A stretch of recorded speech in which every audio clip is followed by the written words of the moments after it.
স্টুডেন্টরা আমাদেরকে বলেছেন ইনক্লুসিভ বাংলাদেশ হবে কিভাবে? এইগুলো বাদকে বাদ বলা হবে না, কাদের কাজ করতে হবে, তাদের অপরাধ ছিল অপরাধের যদি বিচার করা লাগে করবে, কিন্তু তাকে ইনক্লুসিভ করতে হবে, তার সম্পদ ফিরে দিতে হবে, আদিবাসীদের সম্পদ ফিরে দিতে হবে। আর তারপরে যে অর্পিত যে প্রত্যাপন আইন করলেন, আমি জানি না আমার এখন নতুন সরকার এটাকে পাল্টাবে কিনা, কারণ এখানে যারা আছে তাদের দৃষ্টিভঙ্গি অর্পিত তারা মনে করে না, আদিবাসী তারা বিশ্বাস করে না। অনেকেই বলছেন যে তাকে কাজে লাগাবেন, কে কাজে লাগাবেন ভাই?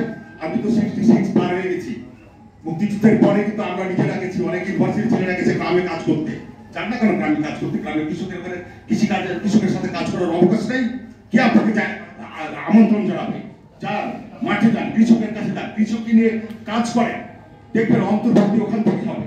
যেখানে আমাদের কৃষি অর্থনীতি, যেখানে কৃষি জমি আছে, সেই জায়গাগুলো বিরাট হয়ে যাচ্ছে। আমাদের যে বন অঞ্চল ছিল উত্তরাঞ্চলে, সমস্ত শালবন উজাড় করে দেওয়া হয়েছে, সমস্ত বন কে খেলে?